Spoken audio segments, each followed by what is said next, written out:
I'm tempted to vote in favour of this disallowance. What holds me back is that I'm not sure if New South Wales and Victoria would in fact stand by their decision to walk away from the plan.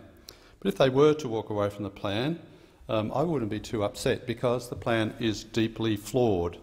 It requires the social, economic and environmental issues to be equally balanced in terms of managing the water in the Murray-Darling Basin.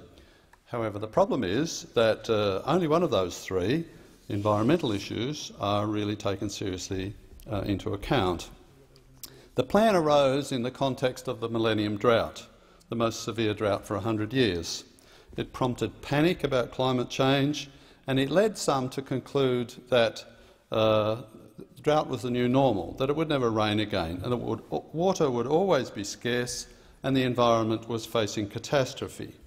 Now, sensible people knew otherwise, that droughts always end, and in 2011 indeed, that happened. There was widespread flooding, recovery of wetlands, birds bred enthusiastically, frogs and fish proliferated, and life carried on as it always has. Dorothea McKellar's Australia, a land of droughts and flooding rains, was never better demonstrated. But during the drought, this plan was devised, first by the Howard government and then by the Rudd-Gillard government. Its intention was to remove water from agriculture in order to save the environment. Now, the details were negotiated during the Labor government period against a background of panic over the drought, state bickering over water sharing and the threat to Labor from the Greens. As a result, the plan was 1% science and 99% politics. Now, the plan calls for the return of 2,750 gigalitres of water to the environment to be obtained both by buying back water rights from farmers and efficiency measures. And there's a further 450 gigalitres to be returned, subject to certain conditions.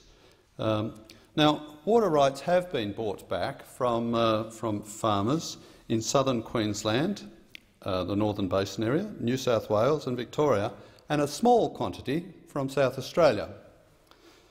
In 2015 and 2016, I chaired a Senate inquiry into the effects of its implementation, and we held hearings all over the country. What we found was that the loss of irrigation water in Queensland, New South Wales and Victoria was having a very profound impact on rural communities. Farms that previously grew irrigated crops, fruit, cotton, pasture for dairy cows, were now growing dryland crops or running a few sheep. They required far fewer inputs, machinery, fertilisers, seeds and so forth, and as a result those input suppliers were the ones who were missing out, and their workers. The farmers who'd sold their water, they were fine, but everybody else who benefited from those farmers and those farms being active were really suffering.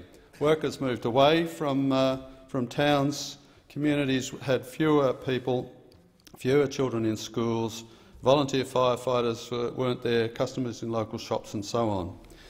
What we also found was that there's very, very poor understanding of the plan. There's this almost religious belief that the environment simply needs water. Just add water and it'll all be okay. It doesn't really matter whether it's in the right place, in the right quantities, the right times. Just add water was pretty much what we heard. The fact is, of course, that too much water in the wrong place can do more harm than it's good. There is another factor which nobody seems to be addressing, and that is the river at the moment, in particular the Murray River, is running pretty much right up to the top of the bank the whole time. Adding more water to it, as the 450 gigalitres extra would do, it couldn't be carried. The river could not carry that amount of water. Nonetheless, it's often heard that unless that water is added, some sort of environmental disaster is going to occur. Now, I struggle to see why this is ever a South Australian issue, particularly in relation to the Northern Basin Review.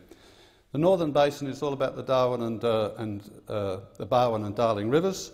The amount of water from those two rivers that ever reach South Australia, or even join up with the Murray at Wentworth, is tiny. On average, across all years, 6%. It's a tiny amount. it wouldn't matter if irrigation stopped in the entire Queensland, New South Wales areas where it currently occurs. There would be very little additional water ending up in South Australia. Now, and the other problem is, when it does end up in South Australia, what's it used for? It's not as if irrigation in South Australia has been suffering. It ends up in Lake Alexandrina. Lake Alexandrina is kept artificially fresh. It is not a natural freshwater lake. It is an artificially freshwater lake, and large amounts of water, estimated 900 gigalitres, in fact evaporates in Lake Alexandrina. So here we are taking fresh water, could be used for agriculture, taken away from what were thriving rural communities, used for irrigation and so forth to produce food and fibre, running down the river, ending up in South Australia to be evaporated. It's absolute travesty. It is an absolute travesty. And if that plan was to blow up and not be re-established unless on much more sensible terms, I for one would not really mind it. The other issue, of course, is South Australia's water supply, never in doubt. There is plenty of water for Adelaide, there is plenty of water for South Australia. In fact, there is a guarantee in the plan of 850 gigalitres, more than enough. I am hugely sympathetic to those poor farmers in northern Australia, in Queensland, northern New South Wales, in the Northern Basin Review, who have lost their water. I am immensely sympathetic to them, and taking more water off them, which would occur if this review was not implemented, would be an absolute tragedy.